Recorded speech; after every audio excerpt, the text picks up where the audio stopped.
Hey, Mark, how are you doing? I'm doing great. Thanks for having me, and thanks for having me in this beautiful setup. And the only thing we're missing in this great setup for the podcast is the view out of your office, which is... I know, already in Miami, and we had to put the black curtains up just so... It's top 5 view of the offices I've ever been in, so... Thank you so much. I do really appreciate that. For those that don't know, I'm with Mark Yusko, the founder and CIO of Morgan Creek Capital Management. Arguably, I would say, one of the earliest and first, really institutional supporters of the crypto ecosystem. When did you start? What year? So we started Morgan Creek Digital, which is the subsidiary of Morgan Creek Capital, in late 2017, early 2018. And I think technically we were the third or fourth kind of people to cross the chasm. Yeah. Dan Moorhead was first, and then the blockchain capital guys were second. And there's some argument as to who's. It doesn't really matter. But we were early, and we were so early, in fact, that when I first started writing to my clients back in 2014-15 about crypto, they're like, "Don't talk about that. We'll fire you. You're an idiot. Go back and do your job." I'm like, what? This is my job. I'm supposed to loony. I'm supposed to find new ideas for you. So it did take. What was it for you then in 14-15? Like in those writings? God. So here's the thing. So the sad tale. I mean, I've made many bad decisions in my life, but a lot of bad crypto decisions in the sense that I was introduced to Bitcoin the same month as the Winklevoss twins. They're multi-billionaires and I'm not. And why? Well, they got it. I kind of got it. I was with my friend Dan Moorhead, and Dan said, "I'm shutting down my hedge fund," which we had seeded 13 years earlier. Oh, wow. And he Tiger, said, right? Yeah. He came out of Tiger and formed Pantera Macro, and we were early investor. And I've known Dan for 30 years, and he said, "Look, I'm sending all the money back, and I'm going to set up a fund focused, or two funds, one focused on infrastructure, picks and shovels for blockchain, and one for Bitcoin." And I joke, and let's not joke, I was not running drugs on Silk Road. I was not a cryptography student. Yep. So Bitcoin 2013, I was like, I don't get it. Right. But when he said picks and shovels and infrastructure, I'm like, I get that. Yep. And I've been investing in venture capital in infrastructure since the 90s when I was at Notre Dame. We put $500,000 into Google. It turned into $200 million. Wow. Right? Through Sequoia. Is that your biggest trade to date? Well, it was. Yeah. It was until Solana, which we'll talk about later. But and BlockFi is probably close to that. Yeah. But it was interesting in that I had this aha moment in 1996 that there's this technology wave, and it started in 54 with the mainframe, and 68 with the microchip, and 82 with the personal computer, and 96 with this thing called the internet. And everybody said the internet is never going to be a big deal. And Paul Krugman, never be more important than a fax machine. And here we had invested in eBay, which our board at the time at Notre Dame said, "Why do you want to invest in a garage sale company?" I think it's more than a garage sale company, but okay. And Yahoo, which at the time was a stupid name, right? I mean, I shouldn't say stupid, but it was kind of a crazy name. Yeah. People didn't want to invest in it. And even Google, we questioned, great, really smart. We questioned, why do we need 21st search engine, right? There was Ask Jeeves, there was Web Crawler, there was Alta Vista. What do we need Google for? Right. And what we didn't understand was the innovation around indexation. If you search the entire net back in 1996, it was really easy because there wasn't very much. Today, there's 1.7 billion websites and so much information. And this whole idea of indexation, about having a web page for every question that can be asked. And so you shunt people into only a piece of the net is genius. Simple concept, but genius. Right. And so we didn't get that. I'm not a tech person per se. I'm not a computer scientist. But what I did have the aha moment was backing these infrastructure businesses made sense. So 2010 comes along with the mobile net, and we made a bunch of other investments in things like Alibaba and Facebook and a whole bunch of companies around this foundational movement to e-commerce. And so then 2013, I'm like, okay, what is this thing? And all these companies that was on the venture side or like already liquid public? Always venture. Always venture. Now, we also invest in the public markets, and that's been great too, but we always overweighted private investments, investing in innovation as an asset class. Right. And if you look, and I came out of the endowment world, and the endowment model is really built on this construct. It's built on an overweight to equities, right, for long-term wealth creation, an overweight on value, on being early and buying things when they're cheap. But really, what separates the Yale, Princeton, Stanford, Harvards, et cetera, Notre Dame, North Carolina, where I was, second, is investing in venture capital that invest in these infrastructure businesses. And whether it was Yahoo and eBay and Google in the 90s, or whether it was Alibaba and Facebook in the 2010s, people forget Google bought Android in 2005 and got lambasted. Right? People are like, what do you know about operating systems and why are you doing that? And now they have 80% market share of handheld cellular phones. That's crazy. And Apple's 19%. And so they got it. And I remember actually being back in Seattle, where I grew up, at Craig McCaw's family office for an event. And his family office guy and I were talking. I said, do you think the mobile net is going to be as big as the internet? He's like, Mark, you kidding me? Ask me if they want a computer. Like, yeah, whatever. Ask them if they want a mobile phone. They're like, oh, I already have two. So yeah, probably don't need another one. So yeah, it's going to be bigger. And that's when, again, I had this second aha moment about the network effect.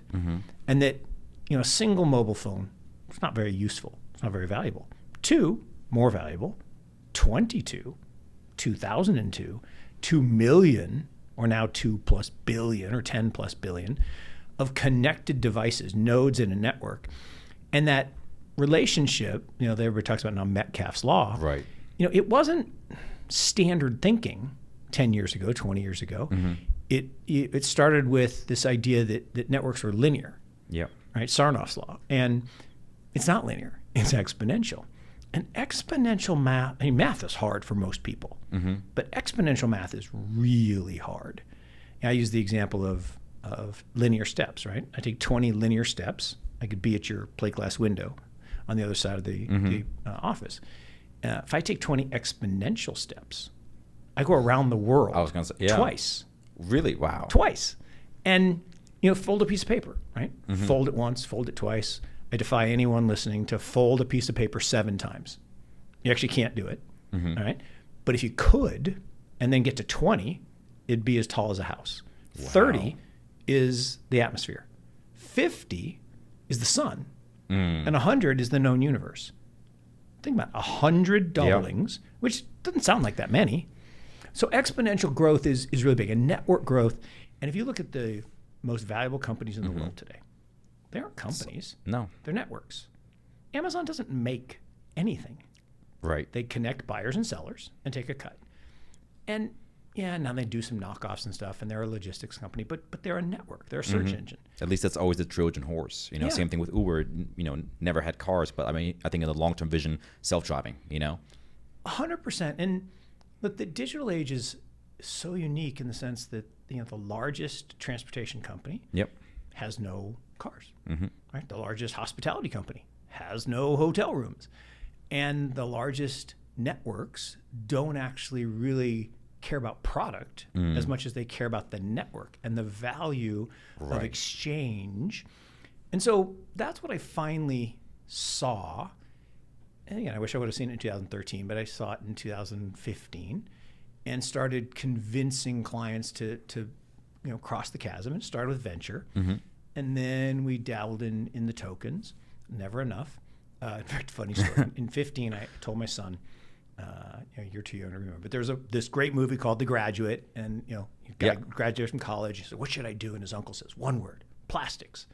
And so I said, "Jack, one word: blockchain." Go to California, talk to Dan, go to work at Coinbase, and he goes out. He's always, my son, since he was 10 years old, wanted to live in San Francisco, and he goes out. And he's like, I don't know, Dad, maybe it's going to be a big deal, but I'm going to go to KPMG. Oh. It's safe. They'll give me a job. I'm like, you're going to hate it. And he did. He quit after 9 months. And the funny part is when Coinbase goes public, he calls me and says, all right, fine, Dad. You were right. I bet you're not as smart as you think you are. I'm like, oh, do tell. I told you to work at Coinbase. Yeah, but you didn't lever up the house and put it all in Bitcoin. I'm like, you little shit. Okay, fine. Truth. I'll own that. And now no one cries for my son. He works at Snowflake and he's doing great. Yeah. And I'm very proud of him. But it was true. And so... And now as a reminder, you have to wear a shirt that says embrace volatility. And I wear this shirt because, volatility, everybody's so afraid of it. And they're like, oh, Bitcoin's too volatile. I'm like, well, another volatile asset. So Bitcoin has 80 vol, 80% volatility. It's compounded 213% for 13 years with 80 vol.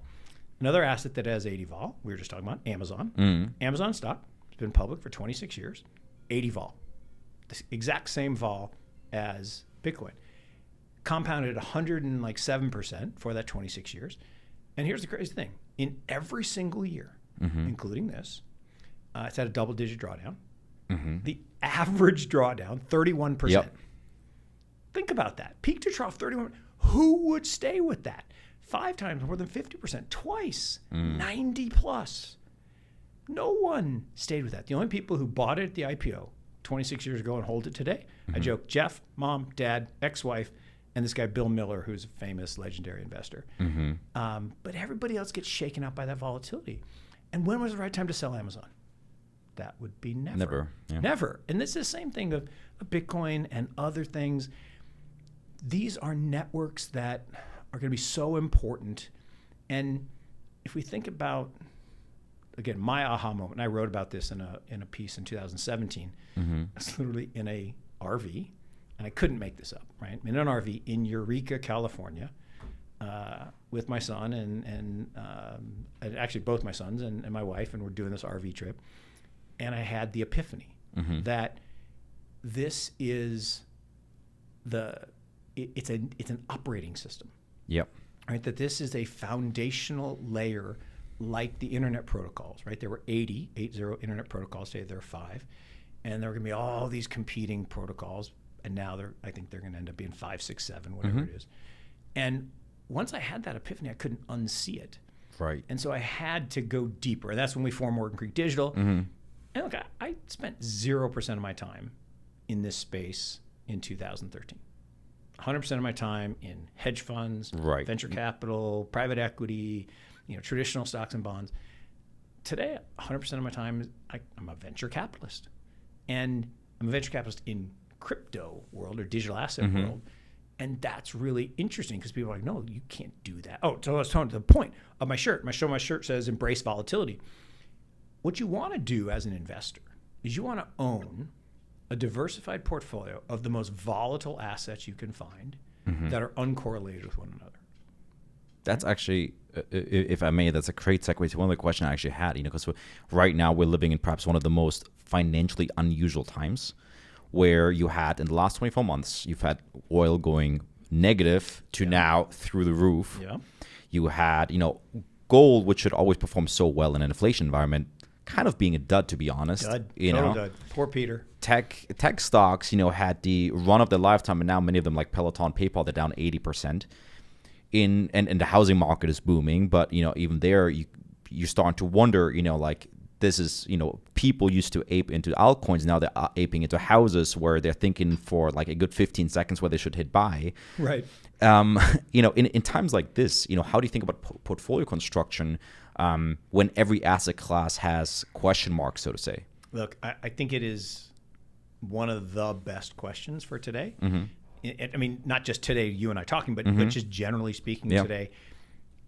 What people, I think, are missing, and again, I don't mean that in a negative sense, but I just think every day, it's all about inflation. And what's the Fed going to do to control inflation? Well, the Fed ain't going to do anything to control inflation because they can't. Right. Control the money's inflation. already out there. Yeah. Well, and that's the thing is that I make the argument, and actually Greg Foss, who I love, I get in a little argument about this, and it's not inflation, right? Real inflation is caused by demand pull or supply disruption. This is not that, right? The increase in price, whether it's housing, right? Yep. Housing prices, where I live in North Carolina, up 40%. Wow. In the last year, 40. Now, did the house grow? No. Nope. Did it get more efficient? Nope. It actually wore out a little bit. If you think about it, a house or a building would eventually crumble to the ground unless you put new money into it. So it doesn't get better. What happens is the currency we value it in gets worse. Right? You say gold's been a dud. Here's an interesting stat. So since 1996, since the birth of the internet, stocks appear to be up. When I say appear, I mean because we value them in USD. If we denominate them in gold, they're dead flat. Yep. And it looks even worse when you chart them against Bitcoin. I mean, then it's not even, then it's really bad. Yeah. And that's a great segue, or not segue, but that's a great point in that store of value use case from physical gold, which has been money for 5,000 years. And money is an asset that exists in the absence of a liability. That is the definition of money. Everything else is currency. Right? Dollars are not money. Euros are not money. Yen is not money. Renminbi is not money. They are currencies. They are backed by debt. Correct. And so Bitcoin is the first asset really since gold. I mean, silver kind of, and platinum and palladium. But basically, gold, because of its scarcity, its stock to flow, is being replaced ultimately by Bitcoin. Now, the real problem for gold, a little bit it's Bitcoin, but really it's the spoofing by JP Morgan and others to hold the price down, because gold is money and all this other stuff isn't money. And yet the powers that be want us all to believe that, one, inflation's good for us. In what world would the theft of 30% of your purchasing power over 20 years be a good idea? It's hilarious how the news headlines are like genuinely trying to inflation can be good. It leads to rising wages. I'm like, are you serious? Yeah. Well, I just retweeted and it was so great. There's a Saturday Night Live skit from 1978. Oh, okay. Where good Dan Aykroyd is impersonating Jimmy Carter. And he's basically talking about, inflation. It's a good thing. Don't you want to be a millionaire? Don't you want to drive a $600,000 car? I know I do. And people say, well, Jimmy, what are we going to do about this deficit? Oh, we'll just print more money. I'll just dial up the treasury and we'll print more money. That's exactly, life imitates art. It's happening today. And look, we've printed, it's still hard for me to say this out loud. Yeah. We've created 50%, 50, one half of all the US dollars in the history of our republic. That's 256 years in the last 2 years. So the fact that stuff that you buy with those paper currency notes is seemingly more expensive shouldn't shock anyone. And so to your question, so what do we do? Construction. No, so portfolio construction, what do we do? Well, one, you got to diversify away from that depreciating asset. So part of it obviously should go into Bitcoin. Part of it should go into other digital assets. People say, oh no, all these other shit coins. I'm like, look, there isn't just going to be one winner. There are going to be many protocols that win. And then there are going to be layer 2s on top of the layer 1s, and there are going to be layer 3s on top of the layer 2s. And the ecosystem is going to evolve. And the maximalists, they make, whether they're ETH maximalists or Bitcoin maximalists, they kind of make me crazy. It's like, guys, we can all get along and we can find how we're all going to fit together. Like the internet runs on basically 5 protocols: TCP/IP, FTP, HTTP, SMTP, and www. And I think that same structure, whether it's 5, whether it's 7, I don't really know. But investing today, I think you've got to have some assets that protect your assets from that devaluation. Sure. So that's why I love, everyone has to get off zero. That's my hashtag, get off zero. Then you've got to have some of these other things in the digital asset ecosystem, things that you guys do at Hartmann Capital. Right. But then you've got to do, there's a role for gold, actually. Physical, tangible gold, like bars and coins, has a property that Bitcoin doesn't, right? If you're stuck somewhere, and I don't want the Mad Max scenario to actually happen, but if you get there, physical gold has some value. Then there's how do we diversify within the traditional world? Because at least for now, at least for now, I'm going to live in the United States. Sure. Now, at some point, they may push me to, El Salvador or wherever. But for now, I'm going to live here. So I'm going to have to spend in fiat. Yep. And so I'm going to have a portion of my assets in fiat. So within fiat, I really don't want to own cash, right? Saylor talks about this all the time, right? If you have cash, you're losing money every single day. At this point, it's like a negative interest rate of like -7% when you consider inflation, yeah?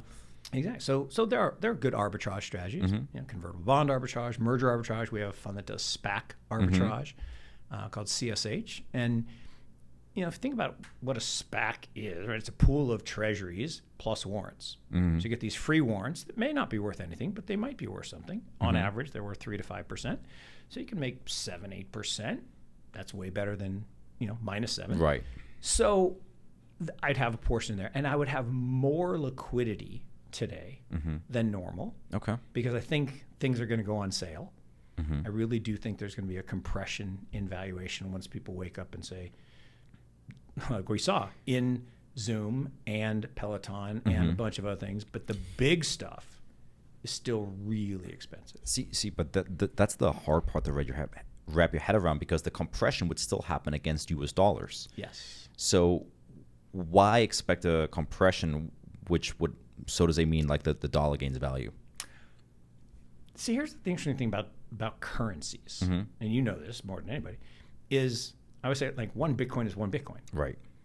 But we don't price it in Bitcoin. Right. We price it in dollars. The people in Argentina price it in pesos. The people in Russia price it in rubles.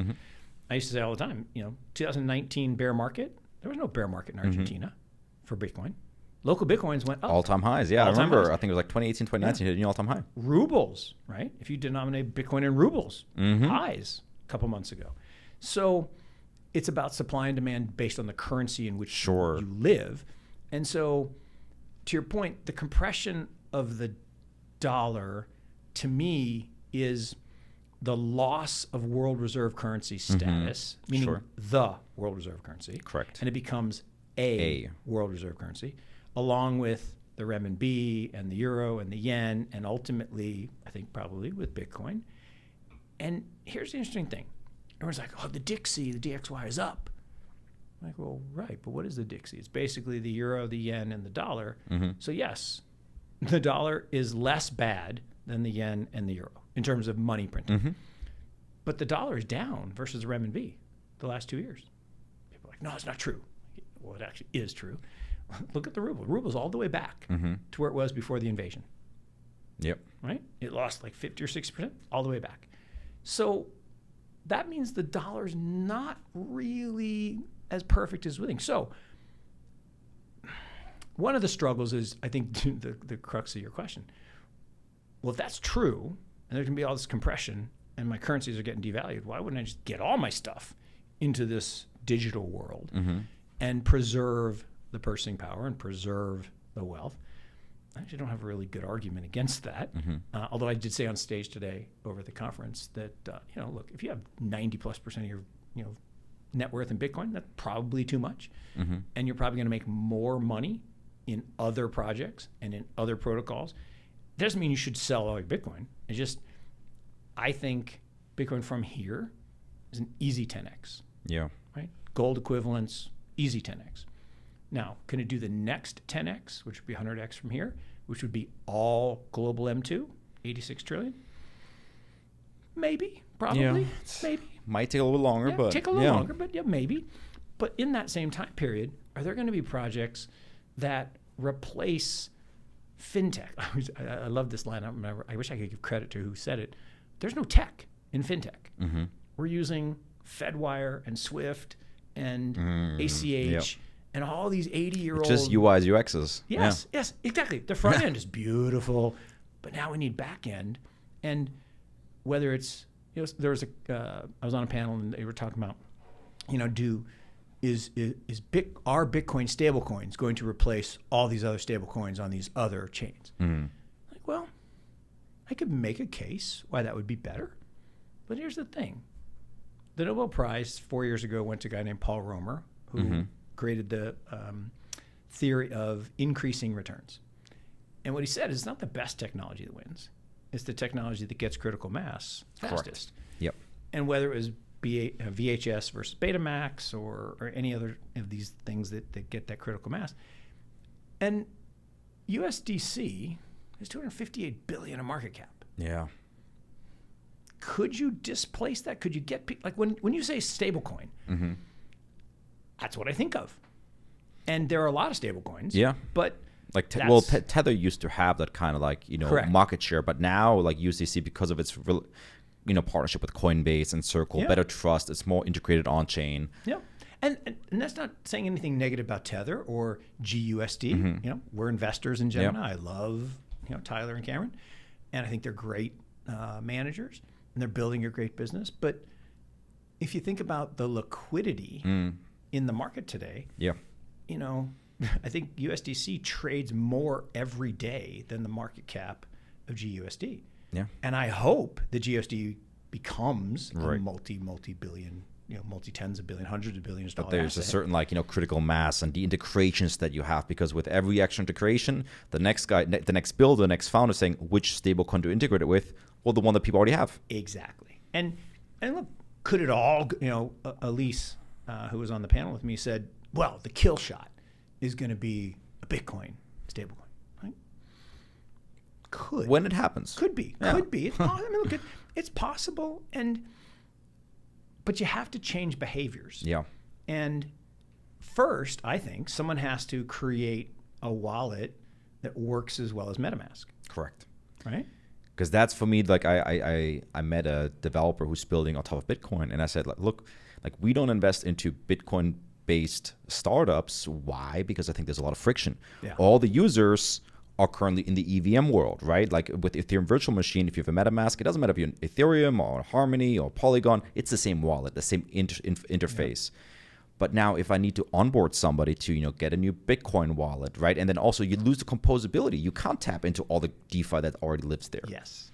And again, I really don't understand this whole, tribal warfare stuff. Yeah. To me, what we want is the future that we have now with the internet or with the mobile net, right? When the internet came out, it was horrible, right?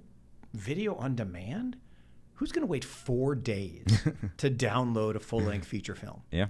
I mean, a song took 40 minutes. You punch it, go to lunch, come back. Okay, you got one song. Ridiculous. And once broadband came along, then Netflix could exist. And so, but it's totally invisible, right? The internet is there all the time, ubiquitous, and all the information at your fingertips.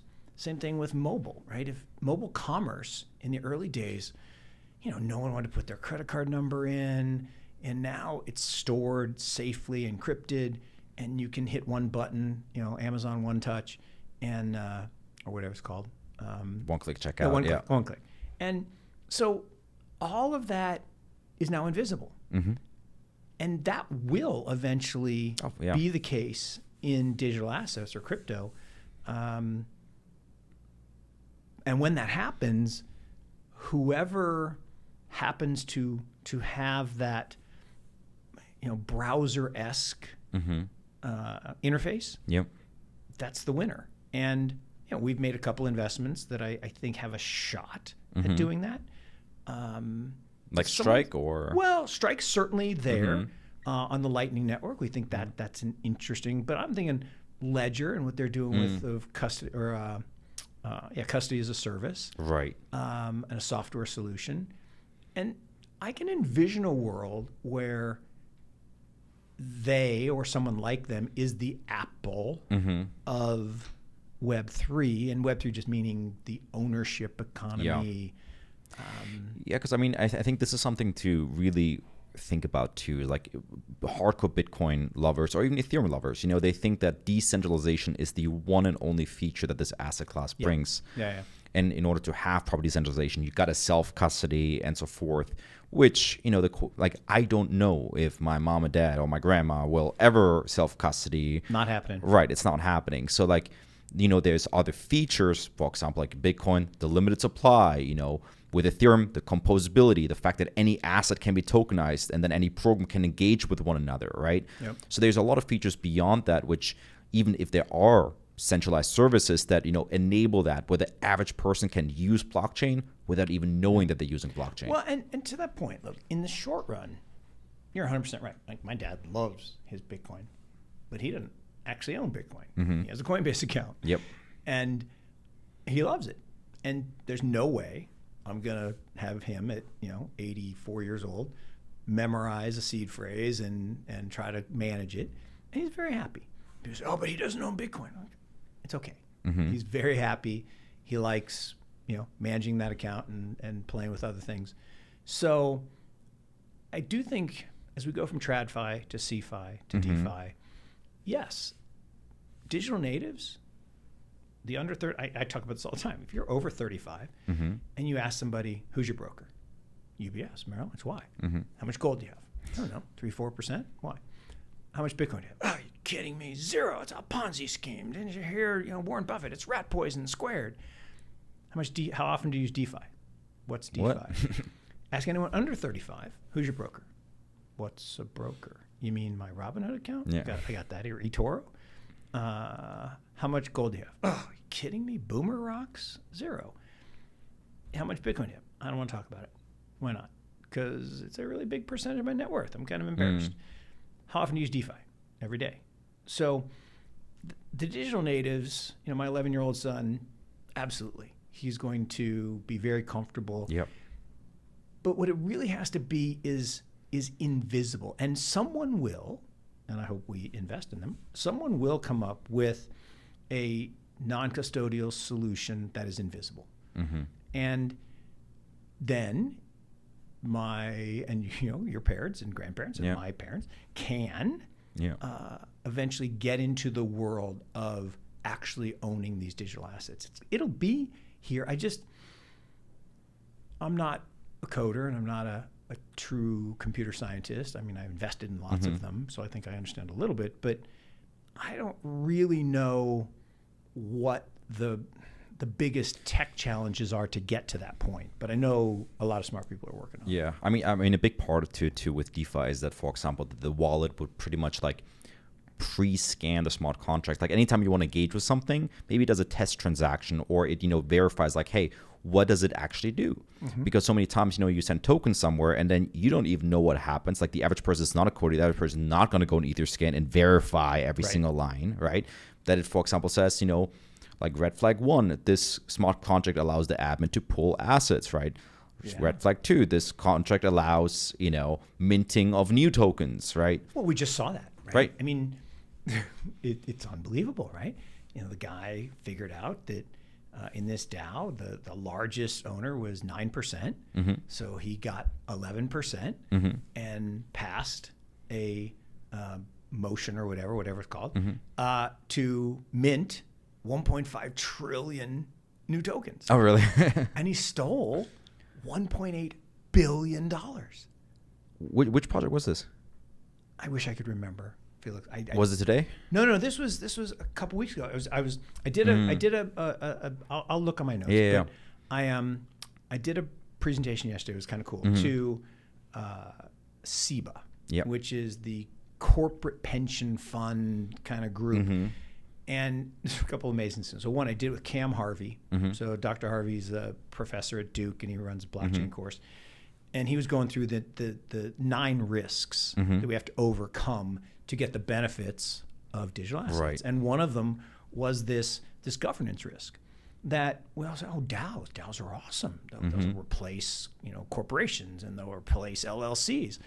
Well, yes, except the unintended consequence of a distributed governance system meant that in this case, someone could, what was it? It was a stable coin. It was a stable coin. I'm not going to remember the name of it though.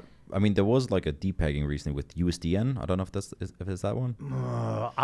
We'll figure it out, but yeah. But it was one of these things where he got this proposal passed. That's the word, proposal passed, because he could vote it with his 11%.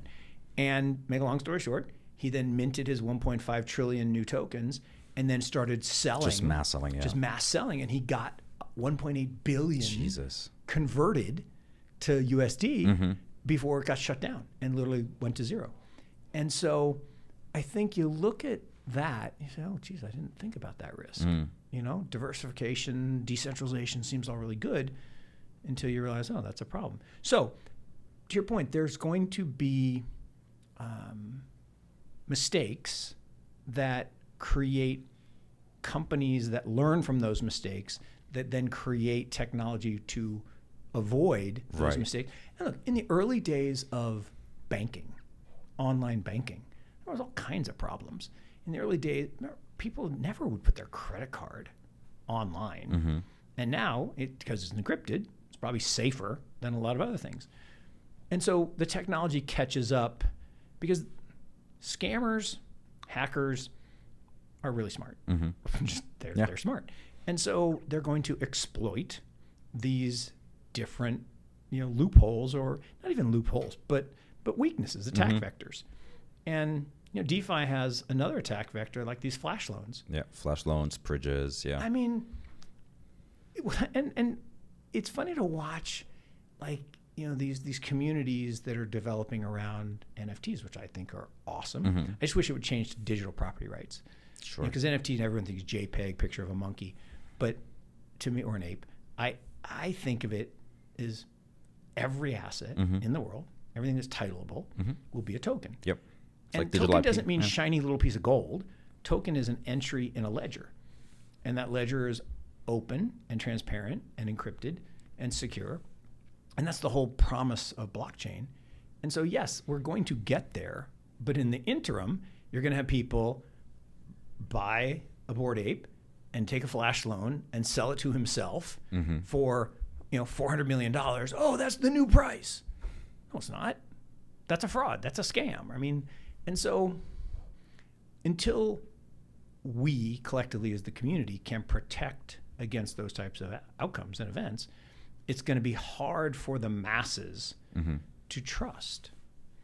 But it was hard for the masses to trust any technological innovation in history until you work out the bugs. Yeah, and something I always said is, like, anytime people see, let's say, yield farming or DeFi, or now the NFT craze, people say, I thought blockchain was supposed to, bank the unbanked and so forth. But then my pushback is, listen, we're so early right now.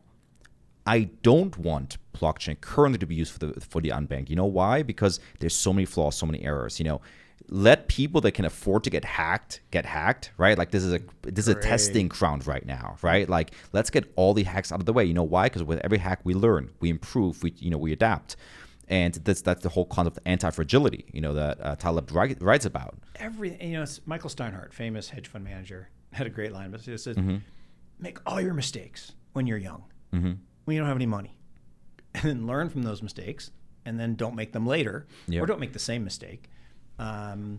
Because you're right, we learn, we improve, and then when you're wealthier, like so you can afford it, then it's not as big a deal. And I like your point about let the people who can afford to lose, not because we want anyone to lose. Right, of course. We're not wishing ill on anybody, but what we're saying is, as any ecosystem evolves, as any technology evolves, you will find things about it that we didn't anticipate. And no one anticipated that people would do this crazy stuff on flash loans, but they are. So now we have to deal with it.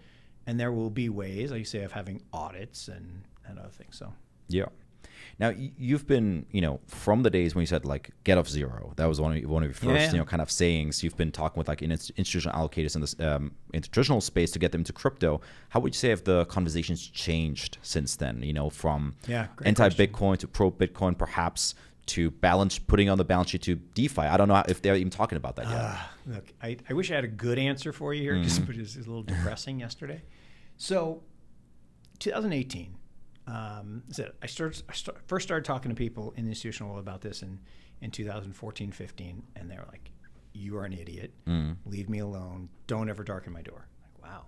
Okay. 2017, got a few early adopters, some visionary CIOs, Catherine Molnar, Andy Spellner, at Fairfax County that are big investors. I mean, they got it. And in our early fund, 2018, first quarter, we went out for every 100 people we called, right? Every endowment, foundation, pension fund, sovereign wealth, for every 100 we called, 90 said, leave us alone. Yeah. Again, you guys are idiots. Of the 10 that actually said, yeah, fine, I'll talk to you, 9 out of 10 said, no. So we got 1% of the people we talked to. And we ended up with 30 investors, so we talked to 300 people. Or I guess 3,000 people. No, 3,000 people. And it was hard, but okay, fine. Fund 2 years later, 2020, it went from 90 to 70. So 70% of people were like, don't call us back. Well, 30% of the talk, still 90% said no. Mm-hmm. But we went from 1% to 3%, got to 90 people. That's not bad. So yesterday, did this thing, and I had 120 CIOs, because only CIOs, of some of the biggest pension funds in the world. And I gave them 5 survey questions. And the first one was, 0 exposure, 0 to 1, 1 to 3, more than 3. Yep. The depressing part was 83% still said 0. I'm like, come on. I've been talking to you guys. 83% 0. But the worst part was 63% said no plans to change in the next year. Now, the flip side of that is, well, that's 20% that are going to do something. That's a big number. Yeah. But and I asked him why. Yeah. I said, what needs to change? Was it your board? I said, was it your board? Was it the investment team? Was it, the FUD, the media, or the technology? What is it that people are afraid of? And this surprised me. A third was the board. 45% was the team.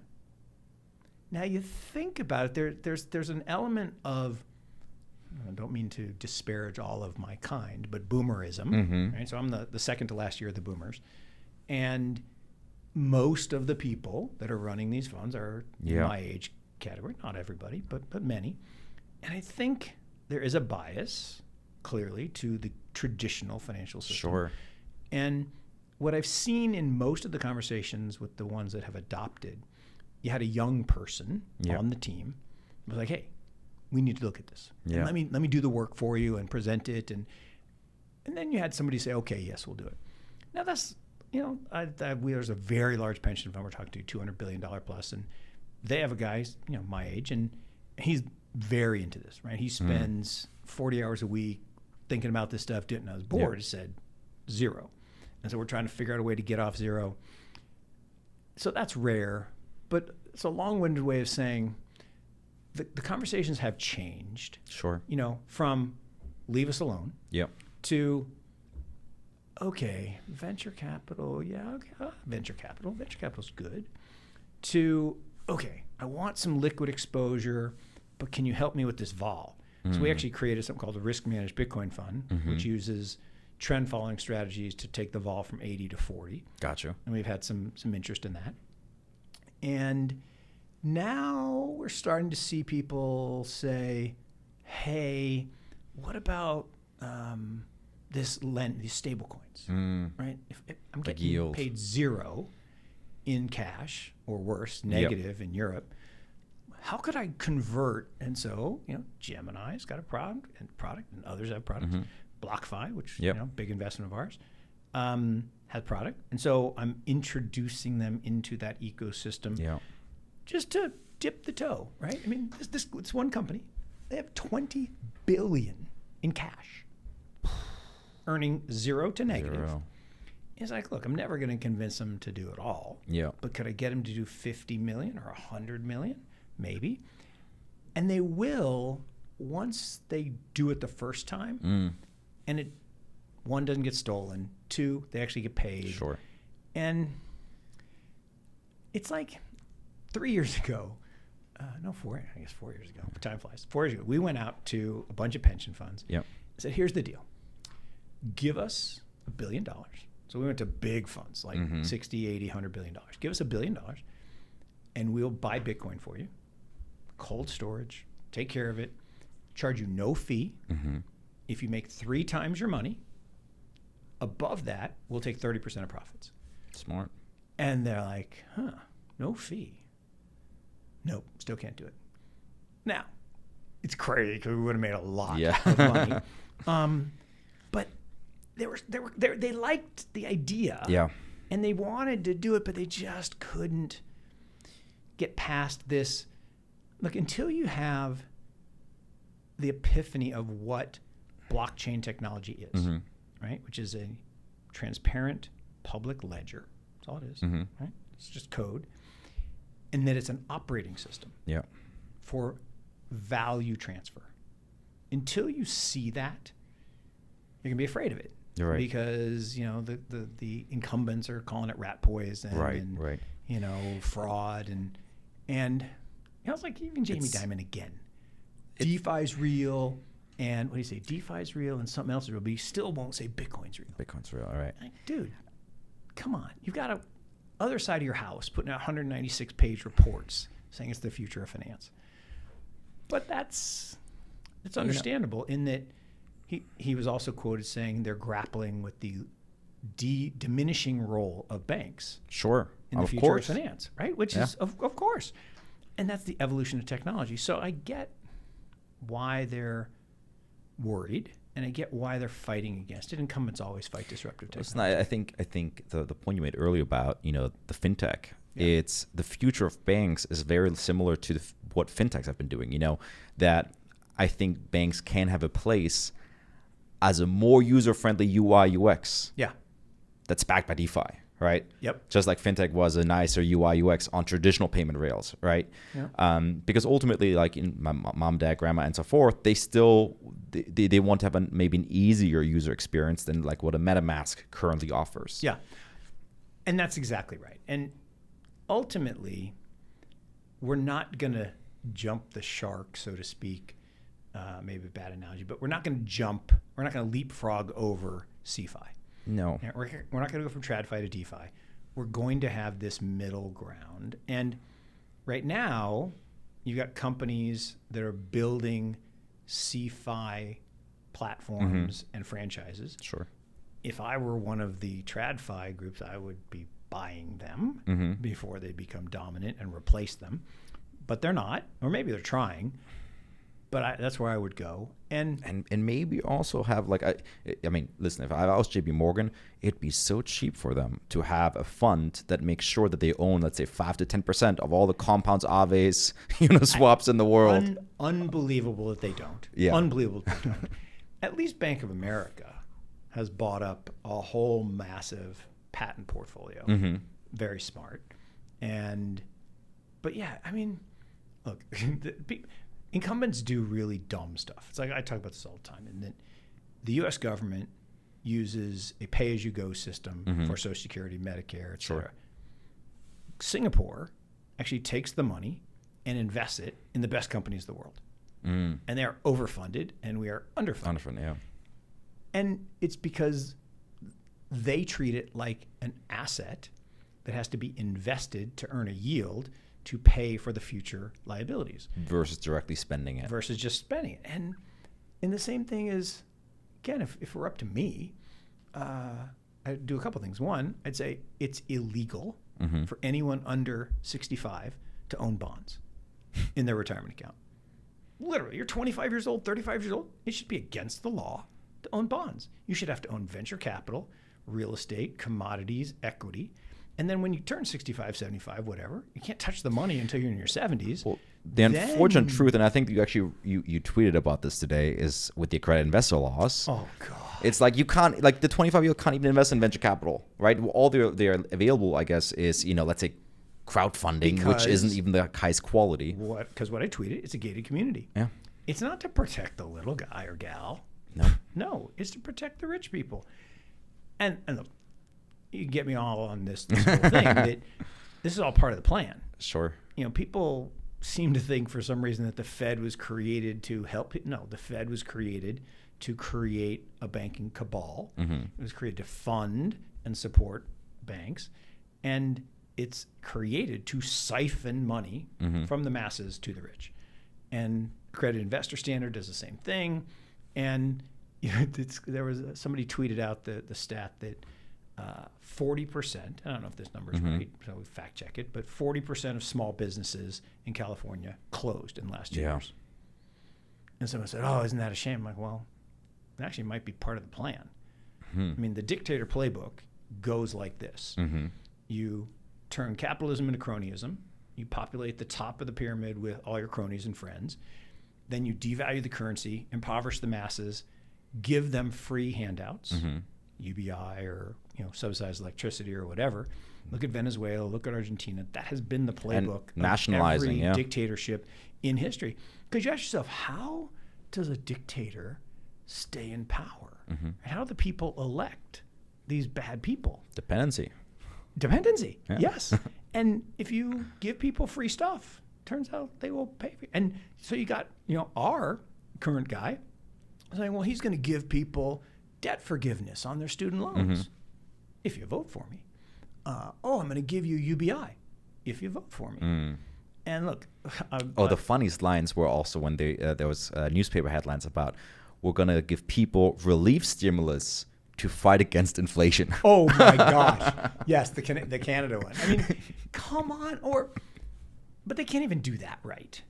Newsom out in California is giving people money for gas because gas prices went up, but it's based on car registration. So the rich people get more because they have more cars. Right. It's capped at 2, but what about the person taking the bus? Their life is worse off because food prices are up and other prices are up. So they don't get anything. That is like totally regressive. But the politicians don't care about that. They care about staying in power.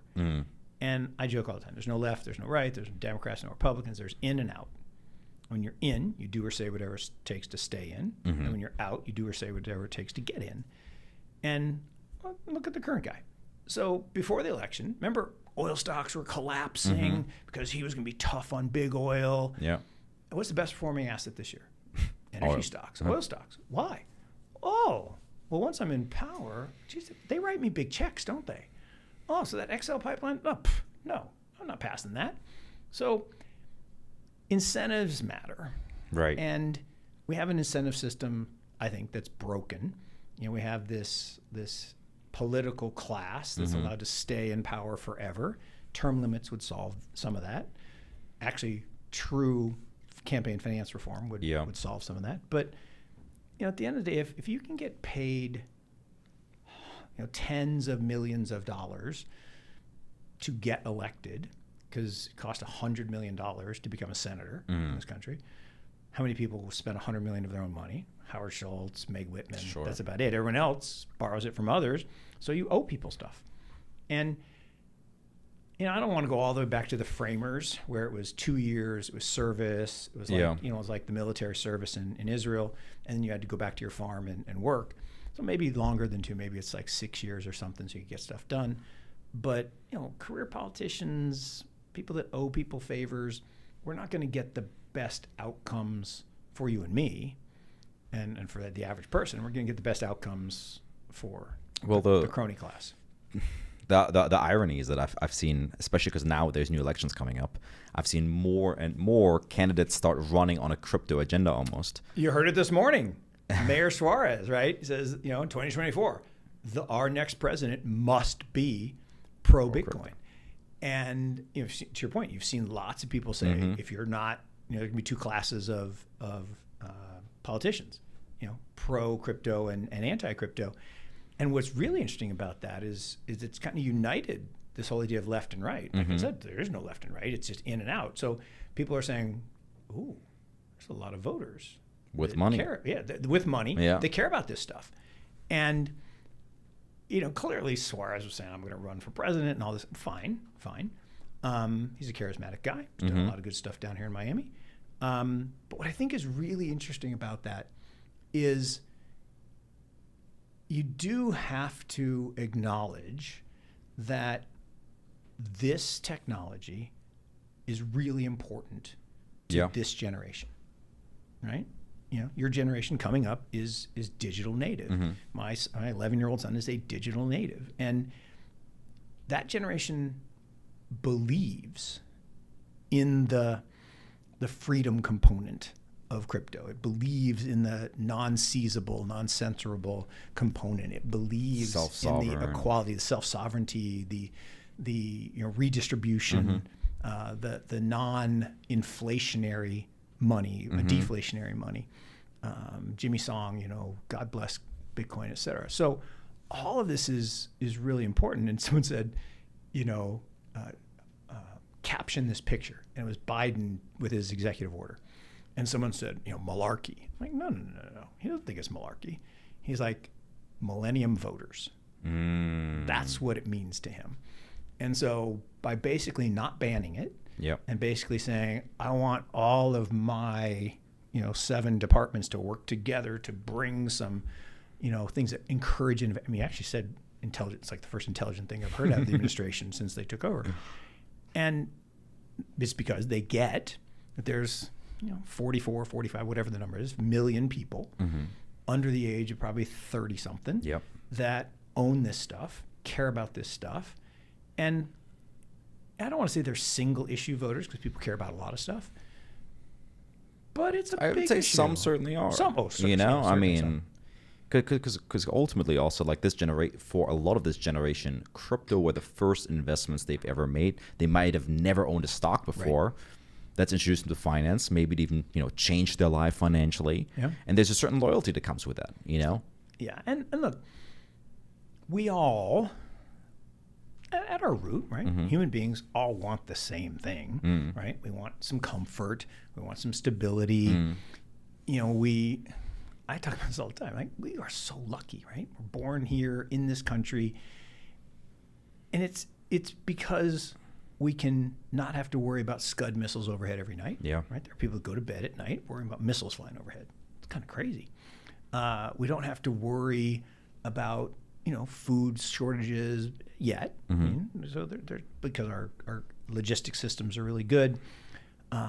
We have rule of law, right? I mean, I think back to my wife's from Oklahoma, the Sooner State, and imagine you went out there and you got your piece of land. You're sitting on your your front porch, and these guys ride up with guns. Say, we're taking this. What'd you do? You left. Yeah. Or you got shot. And I don't like that world, right? I like the world now where I walk down the street, most streets, right? Pretty safe.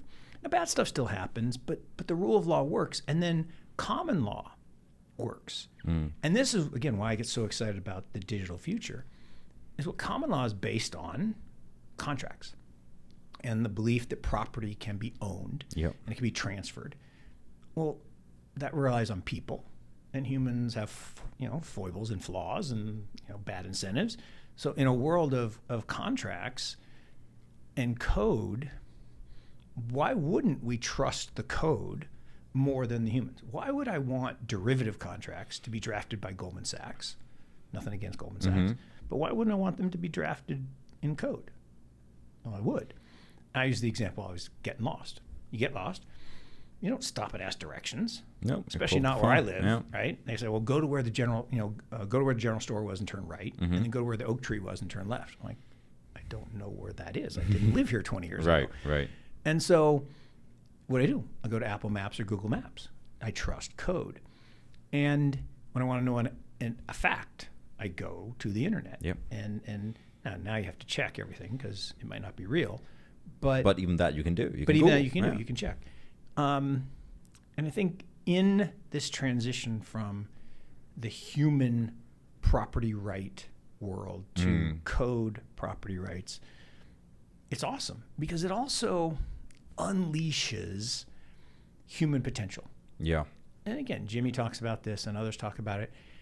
If we have to spend less time worrying about our property rights, less time worrying about our hard-earned money being devalued. I mean, just imagine just a horrible, sinister world, part of which we already live in, where you work minimum wage job and you put your money in the bank and you wake up on Monday and it's worth less. What the hell? You didn't do anything wrong. They took your money away by printing more of it. Yeah. To do what? To reward their cronies. And I mean, it's what we're literally experiencing. Like the bank account still says the same number, but what the number gets you. Exactly. It's the picture of, in the 70s, the grocery cart, $20, filled up 2 carts. And then in the 90s, it was 1 cart. And today it's like 3 items. Cool thing is, day one of Bitcoin, you got a pack of gum. Yeah. 5 years ago, you got, a Ford Mustang. and today you get a Lambo, not a Lambo, but a Tesla, $50,000 car. And what I think is interesting about that is the difference between inflation and deflation. And people think of deflation as bad because we've been convinced that inflation is good. But deflation of money is really good, because if I can actually save my hard-earned money in an asset that can't be devalued, then I can spend more time being creative, working harder if I want to, investing, and that being self-sovereign. And what I think is even really interesting about this is if you take it to that next level, which is if the nation states can't confiscate your money, like the whole thing about CBDCs, right? People seen the video of I used to call him Jabba the Hutt, but it's really more like Kingpin from the Spider-Man movie. I mean, this guy is scary. I mean, he talks about, well, of course we should control the money. Of course we should be able to determine if you can spend your money. I mean, imagine, again, a sinister world where you wake up and you deposit your money on Friday and you went out partying on Saturday and you made some drunk texts about the president. You wake up on Monday and they took 10% of your money away. Or you jaywalked. And listen, and your social credit score goes down and suddenly you got 70 cents on the dollar. Or, well, you want to shop at Target. Well, you know what? Target's not paying us enough, so you need to shop at Walmart or your money's not as good. That is a horrible dystopian world. But the crazy thing is, I used to give seminars back in 2019 where I talked about that, and like common feedback is like, yeah, but that doesn't happen here, right? Now, like a month ago, 2 months ago, Canada, right? Truckers protesting, 100%. People do GoFundMe campaigns. Oh, you donated to them? Freezing your bank account. Well, and people don't like me when I talk about this, but even I think worse than that. People are like, no, it's not worse. It's worse. You're a Russian citizen. Okay, you happen to be an oligarch. Okay, so let's say those gains were ill-gotten. It doesn't really matter. You own this yacht, and the German or the French government seized your yacht, your private property, because they don't approve of what the president did. That's an independent citizen. That's a scary thought. Now, that's not a government official. That's not a. And you say, well, but it was ill-gotten gains. Well, based on whose judgment? Yeah. Who's judging whether it's and how do you know it's ill-gotten? Now, you can't just say all oligarchs stole. Maybe many of them did, but. And it's easy to push it under the rug because you say like they're suffering, losing the yacht is less than what the Ukrainians go through, but that doesn't change the fact that it's an abuse of power. It's an abuse of power, and it's also okay. So the Ukrainians are suffering. Okay, fine, but is that citizens' fault? Is that, and then you got the problem of, well, what about the guys who are not Russian citizens, who were in the French marina, who were being paid to service that yacht? Sure, they just lost their job. Why are you punishing them? What did they do wrong? Or the people who are selling the fuel to the yacht, why are you punishing them? And again, we just don't think about those things. Well, anyway, but it goes back. It goes back to the idea at the heart of decentralization, blockchain, and whatnot. Is that assets are unseizable. If I own something, that could be an NFT of a painting that maybe at some point the government disagrees with what is depicted on that painting, right? Or a book, right?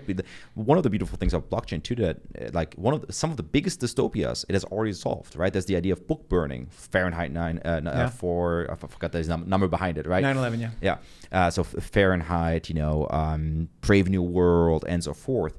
One of the most common things is thought police and book burning and changing history. Well, blockchain has already solved that. The entries you make, for example, in the Coinbase of a transaction, it's there forever. Or you use something like Arweave, you save something up, it's stored for 200 years. It can no longer be changed. So you can disagree with the government, even in the most dictatorial countries, using blockchain, and there's nothing they can do about it. And to that point, right? Property rights should be real, and they shouldn't be determined by small groups of people. And so, and that's why I do think that this technology is inevitable. And yes, they will fight you. In fact, I tweeted about this too, right? That 2009 to 2015 was and I guess it wasn't Gandhi, but somebody said it. First they laugh at you. Oh, God, a bunch of geeks and coders and whatever this Bitcoin thing is, I don't really care. And then 2016 to 21 was then they, first they ignore you. So 2009 to 15 was first they ignore you. Right. That's a bunch of geeks. Then 2016 to 21 was, then they laugh at you. Oh my God, that is crazy people. Well, then they fight you. So now we're in 2022 or whatever, 2027, then they fight you. And they're going to fight, right? The incumbents are going to fight. They're going to fight hard. They're going to use regulation. They're going to use, coercion. They're going to use threats. They're going to use all kinds of stuff. Oh, I'm sure there will come a time when there's cancellation movements against some of the biggest founders. Like they will try to take people down. I'm close the surprised on-ramps nothing and is off-ramps. And someone said, what are you going to do? You say it's unseizable. What are you going to do when they come into your house and point a gun at your head? You're going to give up your seed phrase. Yep, I am. But at least for now, we're not there. Right. I don't And think, if that's the state of the United States. If that's the state of the United States, right, then we're all in a world of hurt. And that's it. Then I won't be here. You can vote with your feet. Now, they could lock that down too. Right? At some point, they could say, "Well, you can't leave." Well, that'd be a dystopian future. But I don't really think we're going to get there because ultimately, the power structures can adopt and have adopted new technologies over the years. Now, they've only done it when it benefited those in power. So I use the example of people forget. Elon Musk did not invent the electric vehicle. Right? In 1903, the largest car company in America was the American Electric Vehicle Corporation. And Henry Ford had this idea to create a car that ran on grain alcohol. And he was going to farm corn, and he was from the Midwest. And his friend, John D. Rockefeller, said, Hank, no way, I got this stuff. When I create kerosene for lamps, I put oil in, and I got all this stuff, and it's really bad, and it's flammable, and I just flush it down the river. It's called gasoline. And the river catches on fire, and it's giving people tumors, and it'd be really great. Why don't you take it, and we'll burn it instead of grain alcohol? Crazy, yeah. And so that's why cars ran on petrol. And what did they do? They literally put American Electric Vehicle Corp out of business. They bought up all the technology and shelved it. They literally shelved it for 100 years, and that's crazy. And there's a electric car in the basement of the Dartmouth Engineering School. It got 46 miles to a charge in 1903. Wow, because I think when the first Teslas came out, it wasn't that much more. It was 75 to 100 or something like that. Yeah. And that's amazing. But it's about who was in control. Sure. And look, John D. Rockefeller, not a nice man. Right? The Rockefeller Foundation, they do such good stuff in the world. Well, yes, they do. John D. Rockefeller, not a nice man. He made 200 people disappear. Wow. Right? You strike against his plant, you vanished. And look, so how do you know that? History tells us. And the problem is history is written by the winners. Sure. So you got to dig a little bit to actually find, the book Titan isn't going to tell you all the bad stuff. And I'm not saying he wasn't good. I'm not saying that Standard Oil didn't do good things. It created jobs for people. Yeah. But there was a lot of bad stuff that went on. Look, they were called robber barons. For a reason. And they were not exactly nice. And, so Russia's got their oligarchs. We had our robber barons. Today we got the ruling class. I mean, you think about, most people have no idea, right? Bill Clinton's great-great-great-grandfather is on the back of the $2 bill. Oh. He's one of the signers of the Declaration of Independence. And people are like, no, that's not. I think he's William Jefferson Clinton. I mean, come on. Yeah. And, then you got the Bushes and who are the cousins? John Kerry and W are cousins. Oh, really? They ran against each other, no? Yeah, of course. Yeah. And I'm like, but it's all from the same kind of ruling class. And And I'm not saying that's bad. I mean, I thought Bill Clinton was a great president. Maybe not a perfect man, but a great president. And W, maybe not a great president, but a great man. I mean, I love the guy now. But it's just interesting that, we talk about all these other bad people doing all this other stuff. I'm like, well, look at yourselves a little bit. Sure. And look at what's happening now in our own system. Yeah. And that's why Suarez today says, 2024, we have to have a candidate. And he actually predicted both candidates would be pro-Bitcoin or pro-crypto. And I think he's right, because I think both sides are figuring it out, that digital natives care, that technology is inevitable. And look, is it going to be a bumpy transition to go from government, nation-state controlled money to ubiquitous universal money? You betcha. But is it going to happen? You betcha. What do you think is going to be like that next big catalyst? Because people think crypto is always in cycles. It's always a 4-year cycle. Yep. Do you believe we are in a 4-year cycle right now? Or 100%. And look, I believe we are in crypto winter. And why? And again, winter is not bad. Winter is it's where the best building happens. Yeah. Yes. And winter is necessary for spring to occur. Spring is necessary for summer to occur. Summer is necessary for fall, and fall for winter. So this cyclicality is real. And the 4-year cycle, it didn't have to be 4 years, but it was coded as 4 years. Halvings, yeah. The halving cycle creates greed and fear. And it is so absolutely ingenious. I mean, I'm in awe of whoever, I guess he, she, that, although I guess he self-identified once as he, so maybe it's he. Satoshi Nakamoto, whoever he, she, they are. Yeah. The genius of the technology is really mind-numbing. And the part that I really, really admire, two things. One, the resistance to a 51% attack. It's impossible. Still to this day, yeah. It's impossible to do a 51% attack, because the moment you do, the value goes to zero. Yep. So everything you stole is worthless. So no one will ever do a 51% attack. I like that. It's really good. Okay, but the thing that I really love is this halving. If you think about mining, which is such an unfortunate term. I wish it was called something else, right? Securing the network. Because money itself has this like dirty look to it. Yeah. I mean, mining is just dirty and ugly. And it's like physical, but all mining is a data center. Yep. And instead of getting customers like AWS or Azure, you have an algorithm that pays you, and you contribute computing power, same thing as a data center. And it's a wonderful business, but your costs are relatively fixed. They're not perfectly fixed, but they're relatively fixed. So if the halving rewards go down, the price must rise, because the costs are not going down. Right. And if the price didn't rise, then some percentage of those miners would go out of business. Sure. But that's not in the best interest of the network. So there's a natural movement in the price to adjust for the reduction in the halving rewards. But then, guys we're hunters, right? Hunters, gatherers. And our eye follows movement. And part of it is, the ecosystem's still mostly guys, unfortunately. Like my wife says, go get the ketchup. I open the refrigerator. There's no ketchup. I close the refrigerator. She walks up. She says, it's right there. It ain't moving. I don't see it. Right? If it's physically not moving, I can't see it. And so once the price starts moving, all the people start going.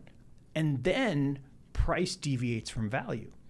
Because the value of the network we can determine from Metcalfe's law and the number of nodes and the number of transactions. And we can actually come up with a reasonable value for any network. Sure. Whether it's a Bitcoin network, Ethereum network, or Cardano network. Well, maybe not Cardano. Solana. Maybe not Solana. Yeah, Solana. But we can come up with a value of a network. But the price is not value. I say this all the time. This stole from John Burbank. Price is a liar. Price is what two people agree to exchange a small amount of a good or service. At a specific point in time. Has nothing to do with value. And sometimes it can be above value, sometimes it can be below value. When it's below value, you should buy it. When it's above value, maybe sell it or hold it and recognize you're going to have some volatility. But this idea that cyclicality occurs is not a bad thing.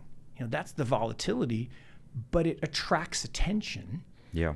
And in the winter, yes, the leveraged speculators get wiped out. Good, right? That's not what, especially people, you want to put a turn of leverage or 2 turns of leverage. I wouldn't do it on an 80 vol asset, but you want to do that? I mean, fine. But you want to put historically 20, 50, 100? I mean, this is a funny story, and I shouldn't throw my brother I shouldn't throw my brother under the bus, but I will. So he calls me and says, they stole my Bitcoin. I'm like, what are you talking about? He says, well, I had it at, Binance or whatever. I don't even remember which one he was using, Bitfinex. And, and I had it on leverage. I'm like, stop. They did not steal your Bitcoin, right? You made a bad decision. You made a bad decision to lever up. You didn't make the margin call, and they seized your collateral. Yep. That's how it works. Now, someone told me once that maybe there are certain groups out there that is their business model.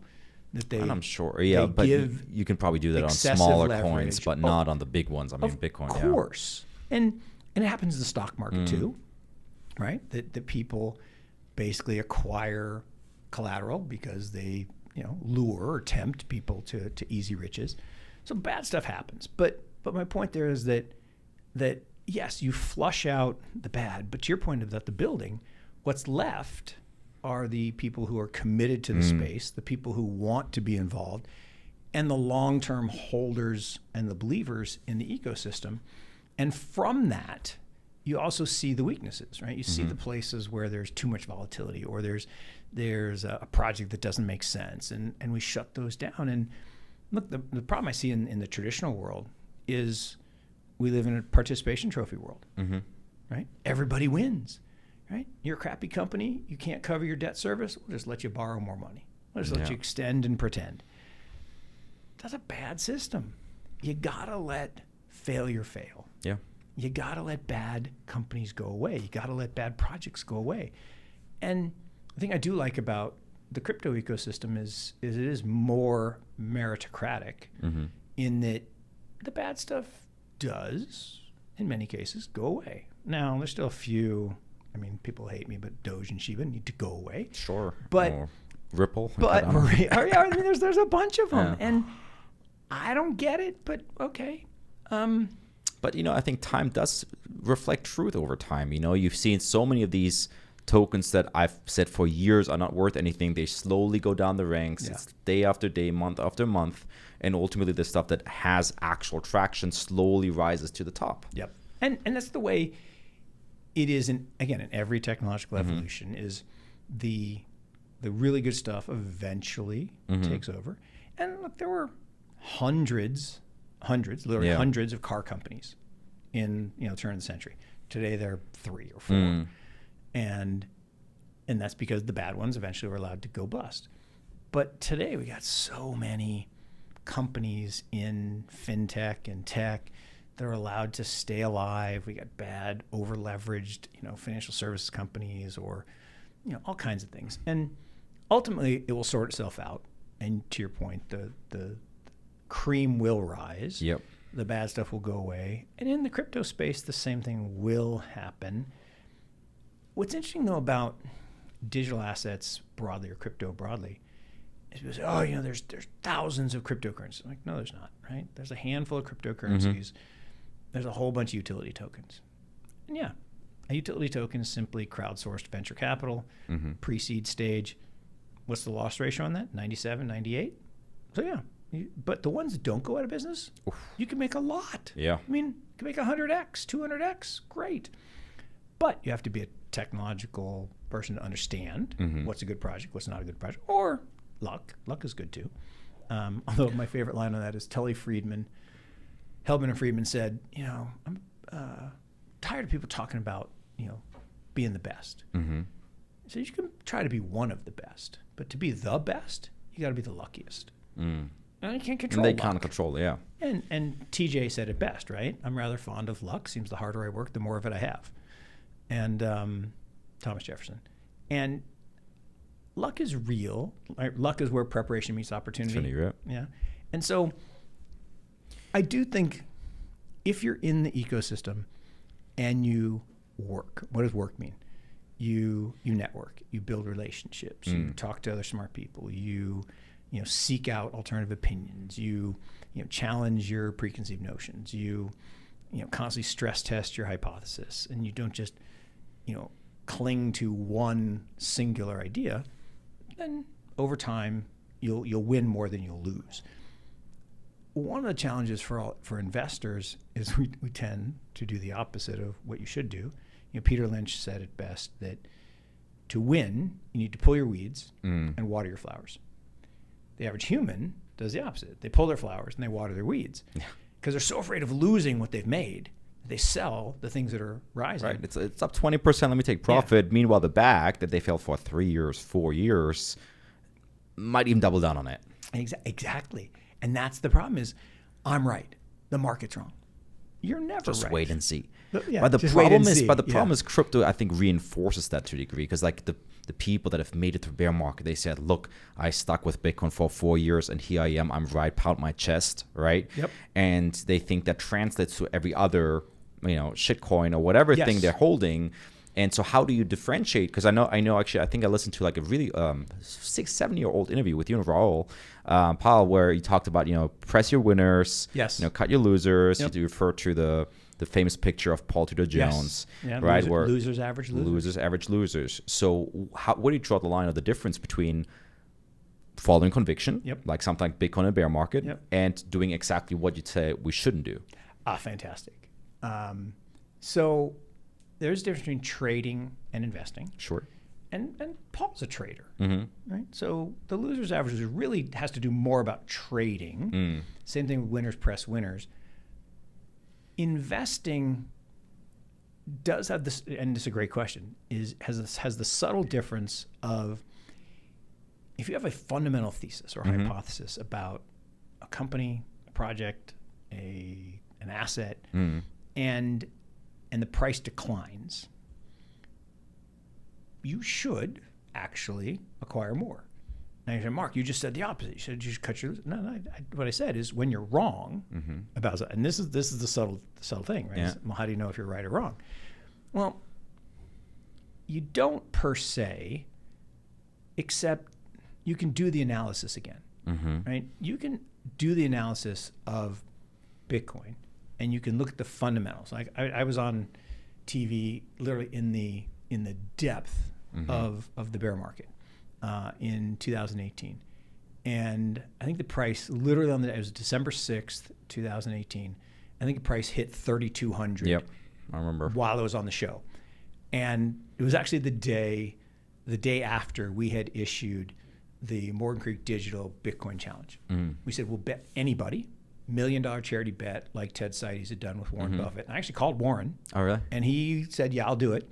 And then they talked him out of it. Oh. And it's actually cool. He picked up his own phone. I mean, I called. Someone gave me his number. I'm like, how did they have I was going to say you have his number. Congrats. Yeah. Yeah. And I called him, and he picked up the phone. And he said, okay, yeah, I'll consider it. And then someone talked him out of it. But no one else would take us up on it. Literally no one would take us up on it. But I remember the anchor, I think it was Kelly Evans, when she said, well, why would you buy this asset? It's gone down 80-something%. I said, well, every fundamental indicator of the network is positive. And the price is a liar.